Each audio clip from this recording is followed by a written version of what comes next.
Hello, my dears. Today we are going to talk about a couple little parts of books that I'm sure you've seen and books you've read.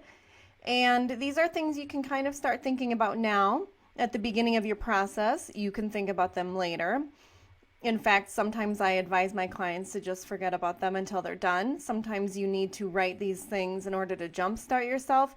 It kind of depends on you, but let's get into these things. This is going to be a little bit of a bigger topic today. So I'm going to try to be succinct.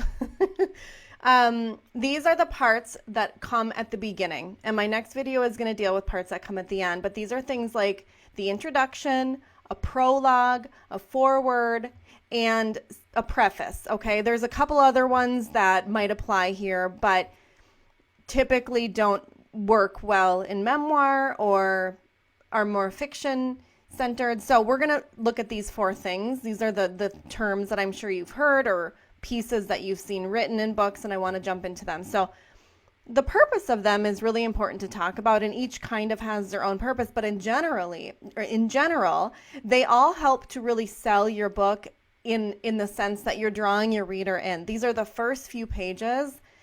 If you choose to use one of these pieces in your book, these tools, they're the first pages of your book, and they're really, the goal is to really draw your readers in, compel them to read more, want to read more, keep moving. So, and think of someone on Amazon. When you go on Amazon, you can take that little sneak peek. These are the pages that they're peeking at. They're not jumping into the middle of chapter 2 or at the very end. And I know sometimes they give you a little bit of a different spread, but really you're looking at these beginning pages to get an idea of what this book is about, who this person is writing it, and whether or not you give a crap to keep turning pages, quite frankly. What is going to help you, the reader, want to learn more? That's what's going into these things. So they are technically, think about them as a sales tool, in the sense that you're really trying to connect and hook your reader right away. So first we're going to talk about preface.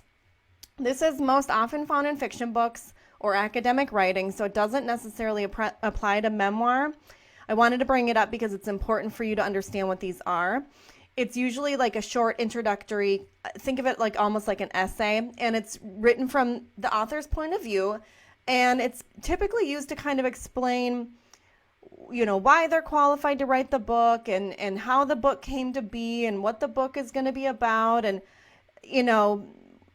that type of thing, introducing how this book kind of came to life. It really doesn't talk about the meat of the book. It really doesn't go into the subject matter. And in your case, it's really not going to go into the story. So this to me is kind of a thing we wouldn't probably use in memoir. I'm going to keep going, and we're going to talk about that particular piece, like what you should use or whether you need to use one after I explain what these parts are. So next is the prologue.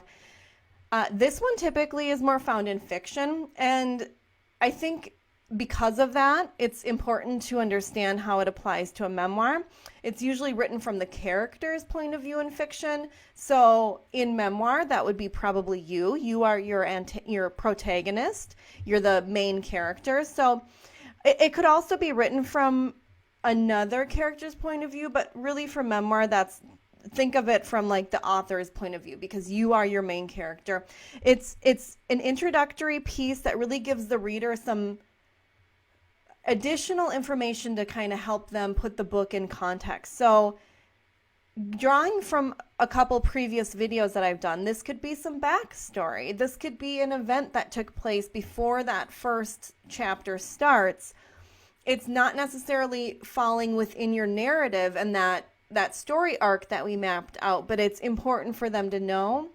And it might be a piece that you don't have another spot for. It doesn't really fall in line other places. So you're going to have to really think about this, whether or not it belongs in like a prologue or elsewhere in your book.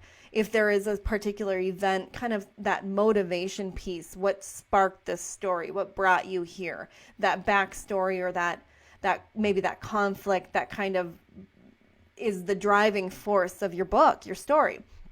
Uh, so in memoir, this can also be a place for you to kind of put in, the prologue is a place where you can kind of put in what we talked about in a previous video, that reflective piece, that, this is kind of what I learned from this story, and this is what I want you to learn.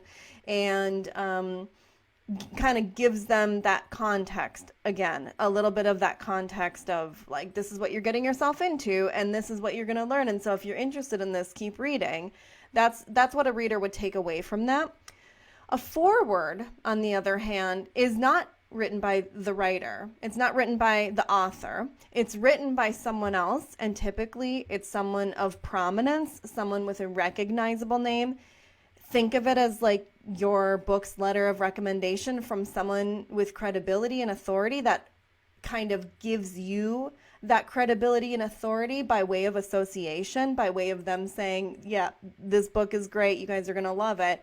Think of if Oprah, right? Oprah, if she wrote the foreword to your book, you'd probably sell millions of copies just because of that, quite frankly, because that's the power of her name. That's the power of who she is. Of course, that's kind of la la land for most writers. So taking it down to earth a little bit, this could be, someone, in a prominent, maybe a medical field that closely associates with the subject matter that you went through, and something that maybe they could refer to their patients, hey, read this book, that might help you in your healing journey or whatever. So this may or may not be a tool that you use in your memoir. Again, because it could be very difficult to get a foreword written by someone of enough prominence. But if you're really looking for a traditional publishing deal, this is one of those really one of those things that a publisher will say, like, okay, if she's got a foreword written by Oprah, like, we will give you that big dollar advance. Let's do this thing. So that could really be a selling point for them as well. But again, that may or may not be a consideration that you are interested in even thinking about. So last but not least, the introduction. This is probably one of the more common ones that I see authors trying to throw into their books of all different sizes and shapes. And it differs a little bit from a preface and a foreword. Of course, a foreword is not written by the author. The preface would be, but the preface, remember, it doesn't talk about the subject matter. The introduction does. So really, it comes down to, what is the difference between a prologue and an introduction? And the prologue, remember, the prologue is kind of giving us a little bit of that backstory, that context. It's maybe from that character's perspective. And the introduction is going to be similar. It might combine a little bit of, like, this is kind of the context, this is kind of what you need to know about the story. And then, it might take you like completely out of the narrative to something that is not closely related, but related enough so that you need to know it, right? And I know that's a little vague, and I don't have a great example of what I mean by that, but it's not part of the story itself, but it gives that context. So it is very similar to a prologue. But what most authors like to do is they like to kind of take that plus the prologue plus a preface and make it an introduction.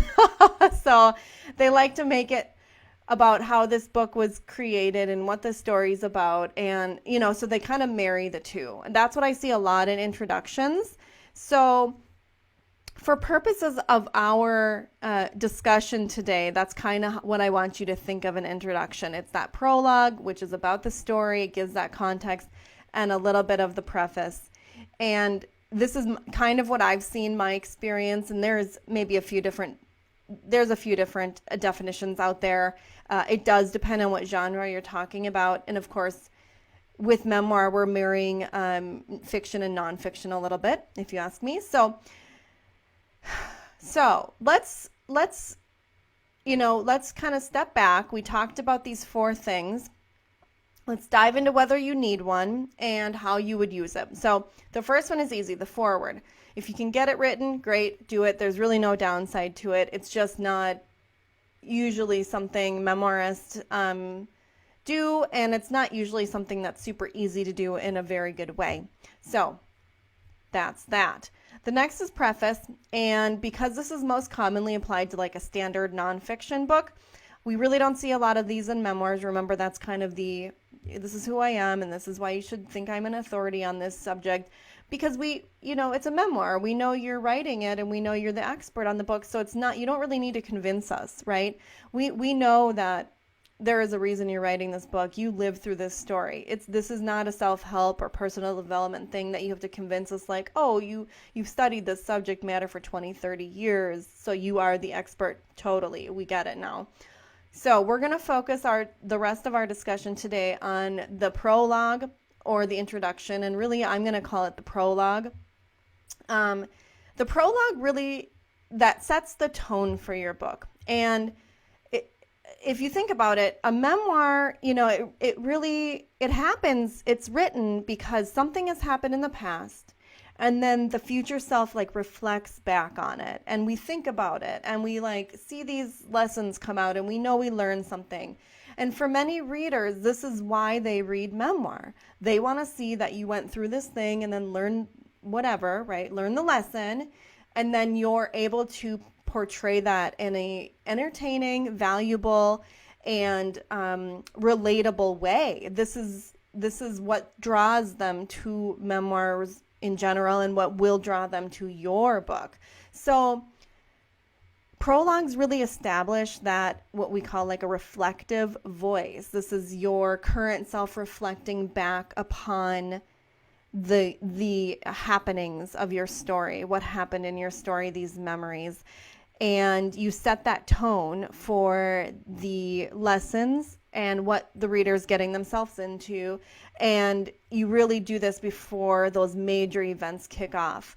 So again, the introduction can kind of do the same thing.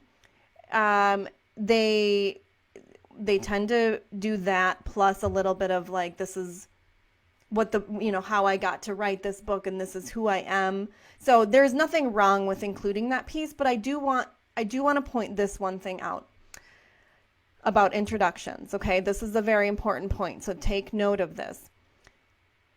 If your introduction, okay, two things. So one perspective on this is that you really don't need an introduction if your introduction or prologue is just going to be more about your story, and it's not going to include anything else like that reflection piece. If it's just going to be story, you don't need it. If it's just going to be another story, find a place within your narrative to include that backstory, if you will. You're giving the context of what happened before your story. That's kind of one perspective on this piece of writing, that writers tend to overdo these things. They tend to just throw them in like the kitchen sink, and there is a better way to do it. Readers don't necessarily need the introduction at that moment. Why isn't it your chapter 1 then? So kind of ask yourself that, do I really need this pulled out in the beginning, or can I put this somewhere else where it makes sense? And that's totally fine, and we just start at chapter 1. Another important point that I want you to really think about, because this will help you decide whether you need this piece in your book. So the readers are going to come to your book because they want something from you. When they begin this journey with your book, it is all about them. They could care less about who you are, and I shouldn't say that, but they don't know you yet. They don't know you yet. They don't know why you're such a great person, and they don't have this connection to you. Let's just put aside whether or not you have friends or family reading this thing, and assuming you're not very famous and everyone thinks they know you, okay? So this is kind of someone who doesn't, we're talking about the stranger reader, the stranger. Just finding your book on Amazon, doing some search, or having a friend recommend them the book.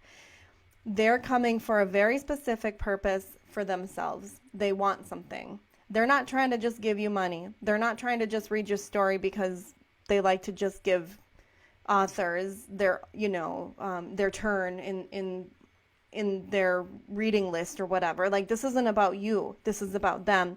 So it can be argued that the introduction, if not done well, really causes your readers to disconnect, and instead of getting to the story that they want to get to, they're kind of sitting in this introduction land going like, okay, I guess I'm learning about the author and I don't really know who this person is, or like why I should care about, how hard it was for them to write it, or what journey they went through to like take all these years it took for them to write, and all this research and all these people they had to talk to. Like, some of these introductions just go on and on about this, and it's focused on the author.